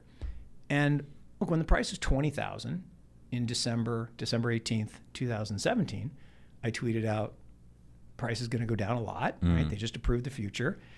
Fair value we thought was like 10 grand, and we thought it would go, at least to 10. I didn't think it was going to 3,000. I will admit I did not think it was going to 3,000. I remember that was a painful because that was the year I started the fund. Whereas, it's like this triangle. You had this consolidation, like 6,000. Yes. It had to go up, right? Yes. Like you thought picture perfect, but no, one more leg. Yeah. Well, and that's great because that pattern is an interesting consolidation. When it's a wedge where there's an upward slope on the bottom and a declining slope on the top, there's fundamental buying. That is the breakout potential. When it's flat on the bottom and it's a declining triangle, that's the killer. Yep. Because as soon as you break that floor, you have the right, flash because the mentality is that every single time sellers are willing to sell lower than before. Exactly. And so look, I missed it, you missed it, we all missed it. And well, not everybody. There are some people that didn't. But I think the thing about that was like, well, you're just always going to say buy it. Like, well, yeah, because I believe in this technology, and anytime the price is below fair value, I'm going to say buy it. When the price is above fair value, when it was 69,000, I was very unpopular because I kept saying, well, I kind of got fair value in the 30s. Yeah. And yes, we are in this ebullient period, but we're to the end. Right? We're to the end of fall, and winter's coming. But no, the 4-year cycle's gone, and don't you know there's all this money coming in? I'm like, well, look, the 4-year cycle's not gone because it's coded. But don't you think that's slowly diminishing because like the how much halving is happening is becoming less and less and less? 100%. But that's why the highs are lower because that's the law of large numbers. Yeah. And the falls are lower. To your point, right? Because the block rewards are smaller, but it doesn't change the fact that the number of miners, the number of people securing the network keeps rising. Right. The hash power keeps going up, and so I agree that the cyclical lows will not be as deep, but the cyclical highs will not be as high. And so I have this great chart that shows, it goes to 100 and then it collapses. Oh, it's a Ponzi. Right. And then it goes to 1,000 and it collapses. Oh, it's a Ponzi. And then it goes to 3,000 and collapses. But if you look at, I have this other chart, it's like an X. And it shows gold for 5,000 years. And then gold goes down once we went on fiat in 1975. Yep. And crypto starts here in 2009 and then starts to go up, and it makes a perfect X. And so over time, and the line is a blue upward sloping line that's crypto, and the jagged line with all the volatility is also crypto. So if you zoom out, all that jagged volatility is in that beautiful upward sloping S curve. Yep. But you can't look at it every day. You can't look at every quarter or every year. And in 12 of the 13 years, we've made higher lows. 12 of the 13. And the lower low was only like 10%. So it is a network that's growing. Yep. It is an asset base that's growing. And it's an ecosystem that's growing. And so to answer the question, how do you differentiate between winners press winners and winners also double up on their best ideas when they go on sale? It has to do with fundamental valuation. If you are a momentum trader, and there's nothing wrong with being a momentum trader, you want to be a momentum trader, fine, then you need to be absolutely diligent. Cut your losers fast and press your winners. Yep. That's how you win. If you're a long-term investor, you can also press your winners and keep doubling up. That was Julian Robertson's genius. He had an uncanny ability to double up. Which, I mean, that's what venture funds do too. Like if you have a successful seed round, you might want to pro rata into the Series A. 100%.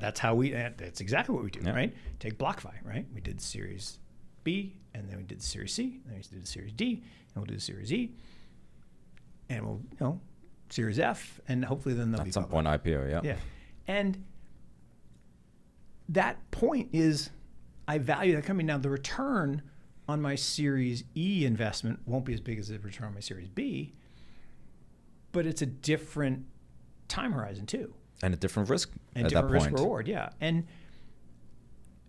the way venture works is you want to have a portfolio of high risk, high reward companies. And I always say, for us, it's like 30, and 10 of them are going to do badly. I would say I wish I knew which 10. I just avoid them.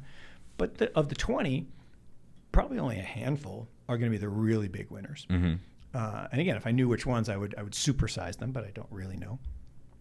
But as it becomes apparent which ones you want to follow on and then which ones you really want to press, because you trust the team, you trust the technology, you trust the opportunity. And venture investing is very different than public market investing, very different than trading. Again, there's nothing wrong with trading. The only thing I have a problem with is levered speculation and gambling. And that gamification of markets, whether it's GameStop and all the meme stuff, or whether it's Doge and Shiba, to me, that's everything that's wrong with the markets, right? And it's very hard to be consistent with that. So somebody might have a great 6-month run, but then you can't repeat that. And also with leverage, we talked about you said on average, Bitcoin draws on 31%. X amount of times that's 50%, 2 times it's done 90%. At 90% or even 50%, if you have a 2x leverage, you're out. Done. And it's a survival game. Yeah. And look, it's 100 to 1 leverage, 1%. 1%. Or 2%, you're done. And now you can make a margin call and all that good stuff, but if you don't have the capital, you're done. And look, there's room for trading, but I'm not a trader. I'm really bad at it. I'm an investor. I've always been an investor, and what I really like is investing in great teams, whether that used to be hedge fund teams or private equity teams. Today it's on founding teams of companies. And there's just something about backing talent. And it's the thing I get most excited about, right? So I results of wearing black T-shirts and trying to fit in because I'm old. And now I hang out with all these brilliant young people, yourself included, that are the biggest migration of talent I've ever seen. And I've been around. And the migration in the 90s into the internet was big. And people leaving consulting, banking, finance. People were going into this internet tech. Yeah. And it was fabulous. And we made tons of money. The mobile net, it was big. People going into e-commerce and venture capital. This is bigger. It is just bigger. My favorite little story. Because it's global, yeah. It's global. That's a very important point. It's global. But it's also, we're building on better tech. Right. We have the internet available in the first place. We can exchange ideas. We can raise capital. We can have integrations. And look, when you built the internet, you were building on client-server technology, which in a word sucked. Yeah. Now, it was better than what we had before, mainframes and mini computers, but it was really not that good. Now we're building on top of the internet, and that's where you get this exponential growth curve back to the 20 exponential steps. And the global component is really important, and the idea, I say Americans, we have this exceptionalism complex, and we think all the smart people live here. Not so much. There's really smart people in France, there's really smart people in Portugal, there's really smart people in Latin America and in China and all over the world. And when all of those smart people start migrating into the same place because they see this evolution of technology, to not want to be involved, to not want to spend time, to fight it, it's just so illogical to me. Trying it out. A couple of days ago, I gave a talk with mostly TradFi guys, and of course, as always, there's one guy in there that's fought back, and it's nothing's tangible, nothing's real. It's all like metaphors and bubble. And I was like, listen, let me ask you one question: have you ever done a blockchain transaction? Right. The answer was no. And I was like, no disrespect. What kind of shitty due diligence is that? Yeah. Right? And he was a lawyer, and I was like, now, how can you not try it out? And if you try something like DeFi out, for example, you realize, wow, this is actually really easy, really smooth. How would this not have long-term success? Well, to that point, right? It's easy to criticize. It's really hard to do work. Yeah. And look, every smart person I know, every person that I respect in the business started skeptical. Yep. Because this transition was big, right? The idea of a new form of money, a new form of value transfer, value over internet protocol might be the greatest innovation of this century, probably is the greatest innovation of this century. Okay, being skeptical of that is fine. But the minute you do any work, everyone I know, literally from Stan Druckenmiller to George Soros to, all these people, right? Wes Edens and Pete Brigger and all really smart people who started skeptical. Every single one of them became bullish. Why is that? Paul Tudor Jones. Why? Well, because you can't look at the data. You can't look at the facts. You can't look at, like I said, the ease of use, the benefits to the technology, and not get excited. And therefore, to stay skeptical, right? To be I hate to pick on him, but he's easy to pick on, Peter Schiff or Nuriel or, this other guy that I'm blanking on his name, but he runs a podcast. And we went on and this is just wrong. Central bank digital currencies, that's going to be the future. I'm like, well, how is it any different?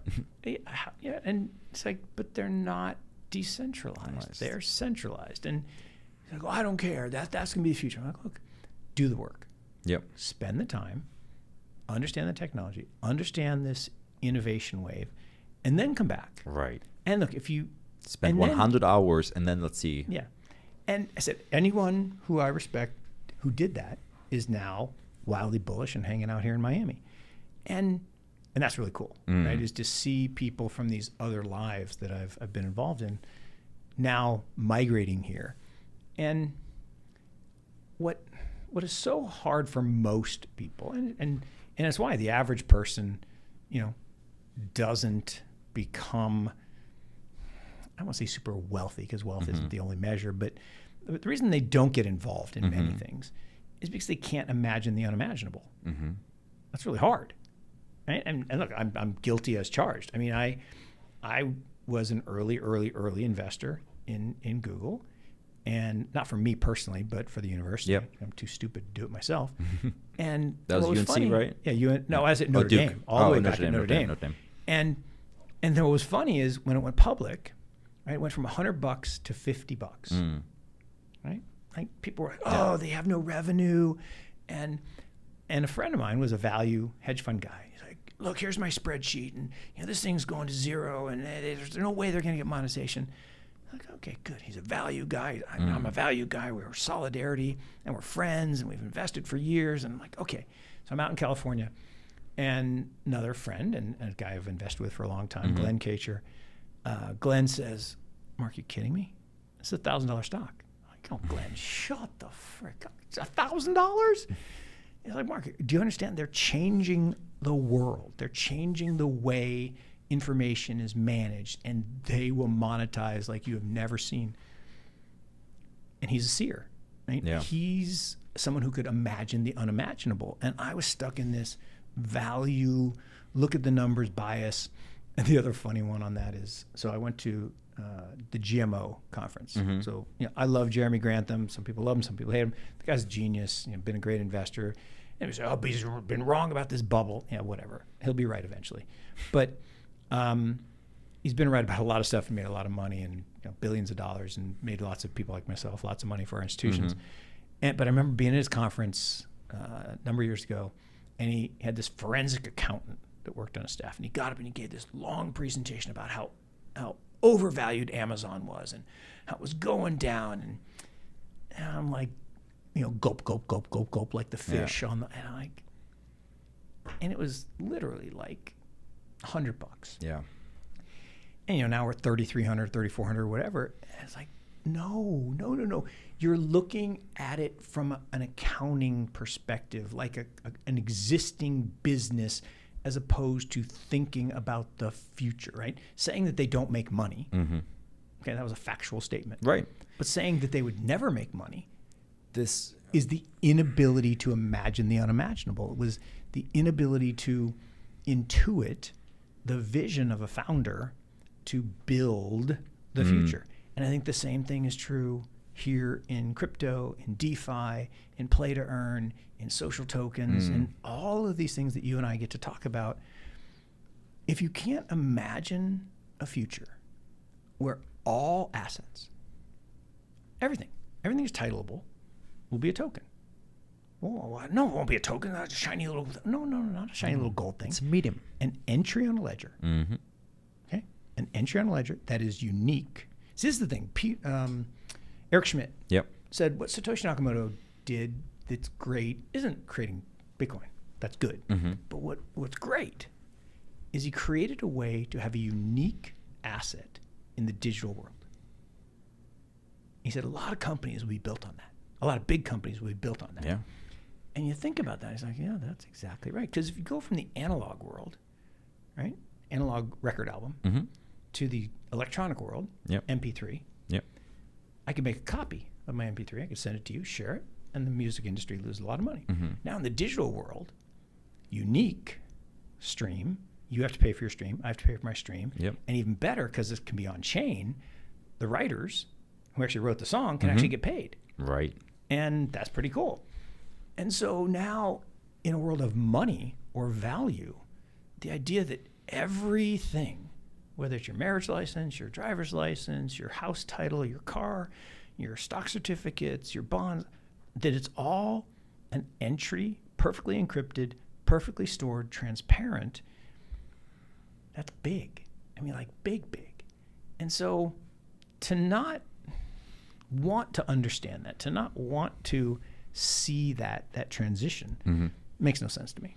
No, 100%, because I think it's also the beginning of digital identity. You know, I've really noticed that the MetaMask wallet is really becoming digital identity, because we no longer just hold ETH and Bitcoin there, but it shows our behaviors, our patterns, you know, like what applications do we use? What are we connected with? What NFTs do we hold, and so forth? Yep. Or, you know, let's say a girl is collecting digital fashion NFTs. Well, now all of a sudden, we like the MetaMask wallet kind of reflects her identity, where we know like what kind of styles does she like, right? Which could be used for advertising down the line too. But you know, 100%. Yeah. And imagine the value. I think you and I have talked about this, right?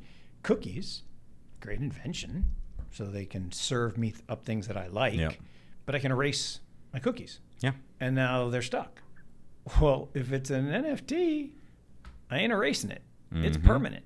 And so now they know. And I love this, right? I say all the time, when I go buy a Best Buy store, my phone should light up. Oh, Mark, we know you've been looking at this stuff, and we've got it all packaged up and ready for you to go. You get 20% off because you're our favorite customer. That should happen because they know me based on my habits, based on my, and I like that. Now, Pepsi can advertise the day I die, and I'm never drinking one because I don't like it. Right. Because I don't drink Coke anymore either, but I love it. But it's not good for you. But I do think this idea of digital identity, and look, there are the sinister pieces of it that we have to control and we have to modify. But I'd rather have us have our digital identity than have the government, you know, 100%. 100%. And look, if anyone thinks that, you know, they have privacy today, they're confused.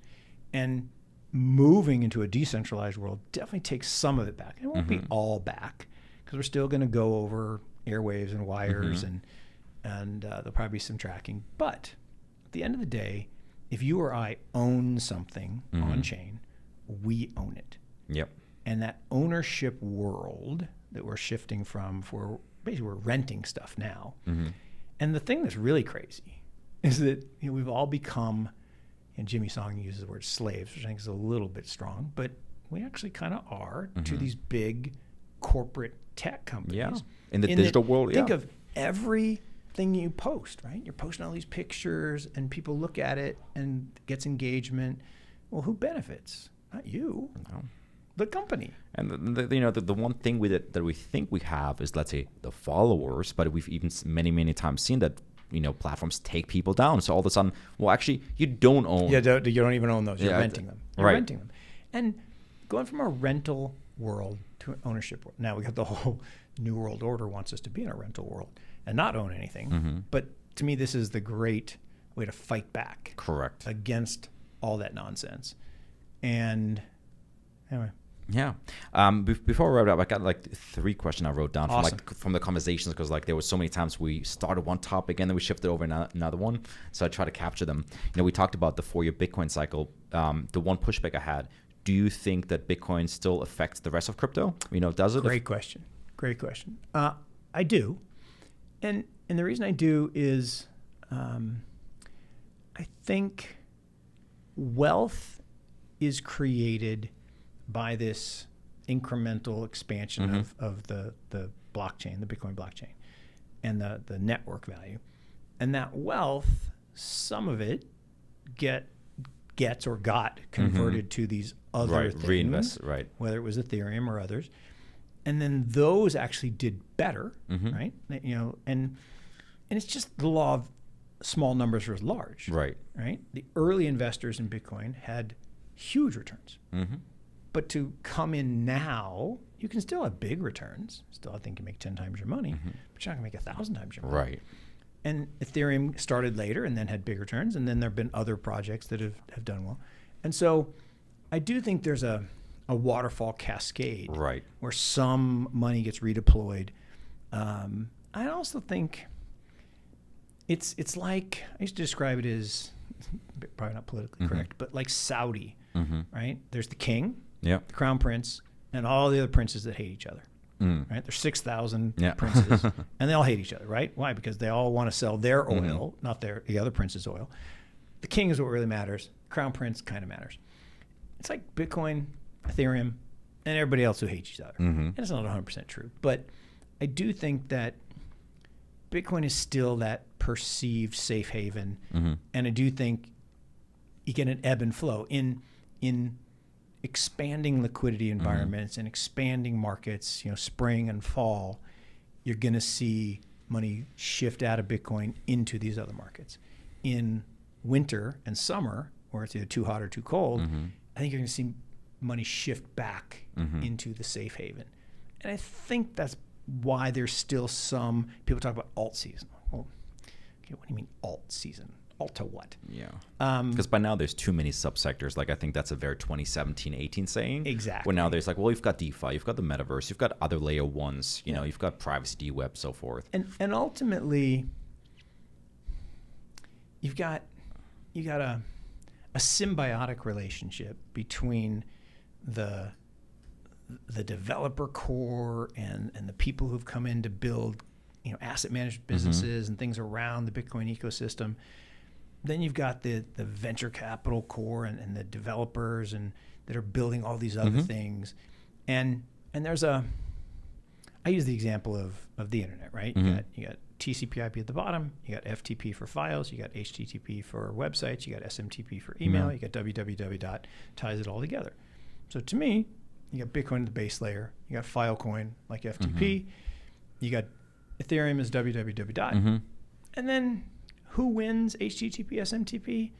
Is it Solana? Is it Avalanche? Is it Polkadot? Is it I don't know. Cosmos, Terra? I don't know. Maybe it's not 5. Maybe it's 7. I don't know. But there's going to be some consolidation, and so there's going to be this ebb and flow of movement.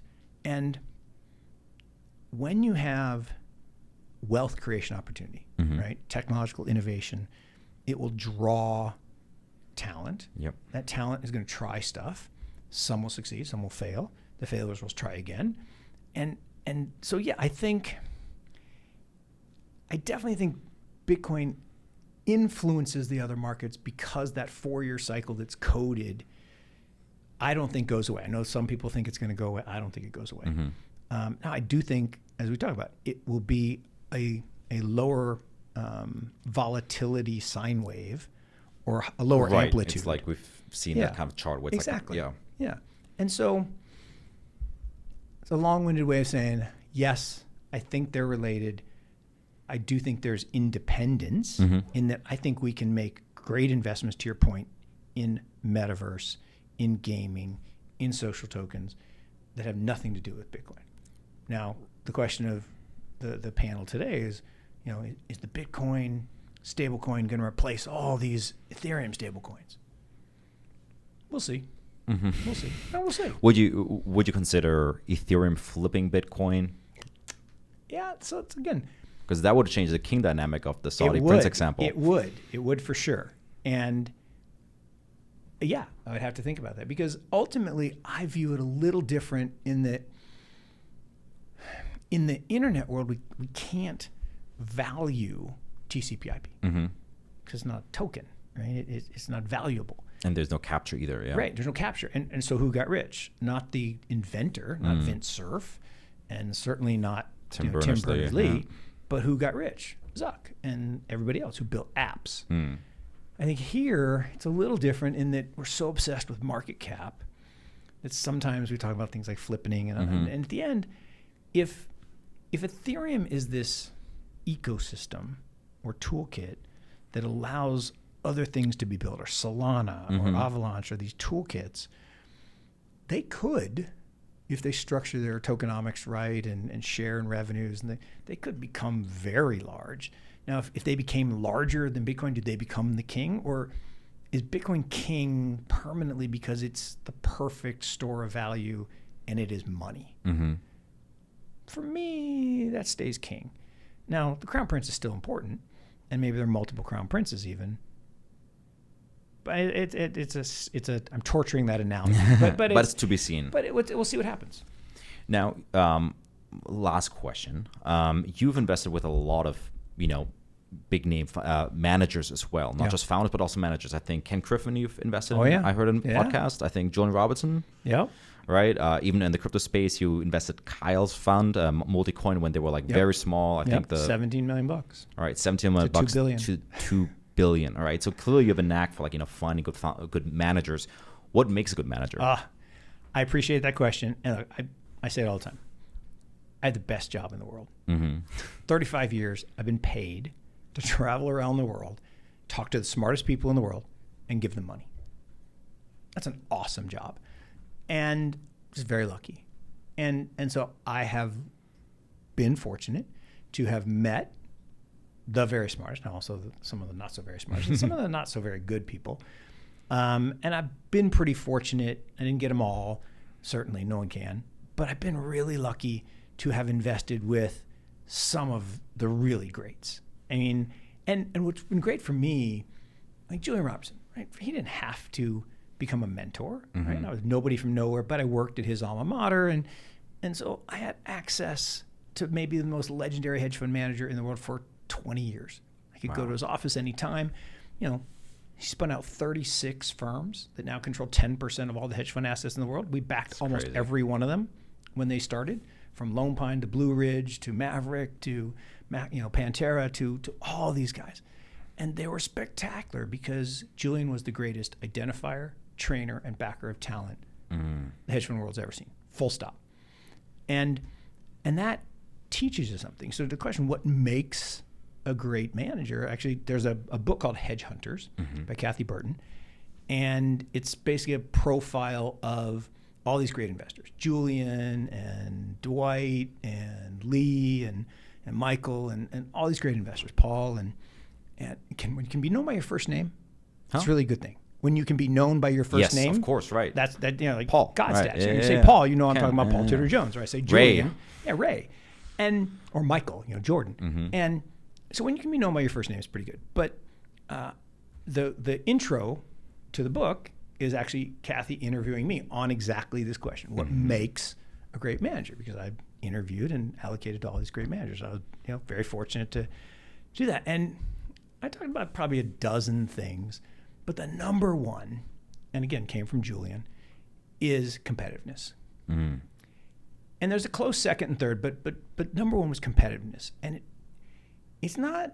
It didn't have to be a team sport. It could be competitiveness in golf. It could be tennis. It could be swimming. It could be tiddlywinks. But and it's the difference between that. Not only do you want to win, but you hate to lose. Yeah. And Michael Jordan talks about this. Like he hated to lose. He just had to win. And what separates the greats from the average, and I actually took this from Coach K, and Coach K just retired, and thankfully our Tar Heels beat them. But I'm not Tar Heel, but I played one on TV for 7 years, and I got to spend time with Coach K, and he says, what's the difference between? Actually, he said two things. One that was funny. He said, we have the same job. I'm like, okay, humor me, Coach. What do I have in common with the greatest basketball coach of all time? I don't see it. He said, well, think about it. We both identify talent. We recruit that talent. We put together a team. We drop a game plan. We put the team on the court, and we sit down. He says, I never take a shot. You actually never make an investment. Up until I became a venture capitalist, I didn't. I was an allocator. I'm like, oh my God, I have the same job as Coach K. How awesome is that? But then he said, but what separates the great from the average is the great player always focuses on the next play. The average player or investor always focuses on the last play. So think about March Madness. How many times do you see someone miss a shot, go down and commit a stupid foul? Because they're thinking about missing the shot. Right. Jordan said, look, I've taken 9,760 shots I missed, right, whatever the number was. I don't even remember taking them. I go down, play good defense, steal the ball, make a layup. I'm thinking about the next play. And so that competitiveness, that desire to win, not to lose, is really number one. Number two, close second, is integrity. If you don't have integrity, you got nothing. And I have no time. You know, I have a bad word for it. I'll call it the no jerk rule. I have a different word for it. But without integrity, you can't win. Yeah. If you will cheat at golf, you'll cheat on me. If you'll cheat on your taxes, you'll cheat on your investors. You have to have integrity. The story I use on that is Julian once went through customs with a pair of shoes that he bought in Italy. Now, plenty of people lie on their customs form. Julian sent them a check the next day. He's like, I forgot to declare my shoes, and to send him a check. Wow. Because he's a man of integrity. Yeah. And the last is humility, right? The greats, the truly greats, they know they're going to be wrong, right? But they're not afraid of being wrong. I say this all the time, like winners lose more than losers. Because losers are afraid of losing. Yep. And so they don't act. They're paralyzed. Winners, they don't care, right? They know they're going to be wrong. They just fix it and move on to the next play. They're focused on the next play. But the humility to know that you don't know everything, that you have to depend on other people, you have to have relationships, and just a humility that there's this greater stuff. I don't want to get too metaphysical, but you know, I do believe in serendipity. I believe in luck. I believe in karma. Yeah. And people who are good, people who have integrity, people who are diligent, and people who want to win, I think the best have that humility, because it's not all about them. It's about what they do for their clients, what they do for their friends, what they do for their family, what they do. And then I'll add one fourth thing, which is balance. People who are all about one thing burn out. And I think they're not as effective. People who have balance. I mean, no, I stink at It's a hard combination of competitiveness and balance. It is. But here's the thing. When you're on, be on. Yep. But when you're off, Be off. be off. And there's no shame in being off, right? I went on spring break with my son. We went skiing. And people were like, I can't reach you. I'm like, you're damn right you can't reach me.